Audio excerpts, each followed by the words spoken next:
rikici ya ɓarke a tsakanin Ali Nuhu da Abdullahi Alhikima, ko in ce magoya bayan Ali Nuhu da magoya bayan Alhikima. Amma me ya jawo hakan? Ku tsaya ku ji wannan farkon bidiyo daga farko har ƙarshe don ku san me ya faru a tsakaninsu. Shi dai Ali Nuhu shine MD na Kannywood, ma'ana Managing Director, ma'ana kowane ɗan Kannywood a ƙarƙashinsa yake. Wasu kuma suna ce masa sarki, ma'ana sarkin Kannywood. Ali Nuhu ƙwararren darakta ne kuma ƙwararren actor a Kannywood. Bayan fina-finan da Ali Nuhu ke yi, akwai kamfanoni da dama da suke da alaƙa da Ali Nuhu, ma'ana suka ba shi ambassador ɗinsa domin su dinga musu tallace-tallace suna biyansa. A nan Ali Nuhu ya samu kuɗi ko yake samun ma kuɗin. Bai dogara iya kaɗai da fim ba. Ali Nuhu yana da farin jini da mutane da magoya baya. Kwatsam kwanakin nan sai aka je Abdullahi Alhikima ya yi wata magana a cikin Instagram ɗinsa yadda ya soki Ali Nuhu.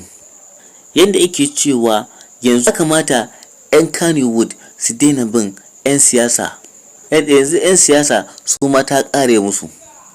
Yadda ya yi magana akan MD, ma'ana Ali Nuhu, yadda yake cewa ku kalli ma misali akan Ali Nuhu yadda shi ma ta ƙare masa, ma'ana wanda ya tallata bai samu nasara ba.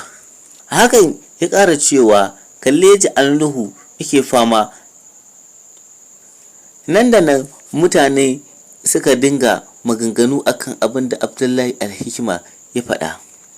Wasu mutanen sun ce ina ruwan Abdullahi Alhikima, tunda shi ba ɗan Kannywood ba ne, bai kamata ya tsoma baki a masana'antar Kannywood ba. Ya tsaya a matsayinsa ya dinga ba da magungunansa. Wasu mutanen har yar masa da magana suka ce ya tsaya da maganin ba da istimna'insa da sanyi dansa, amma maganar Kannywood ba tasa ba ce. Sannan kuma a hirɗinsa kada ya ƙara taɓa sarki Ali Nuhu tunda ba sa'ansa ba ne.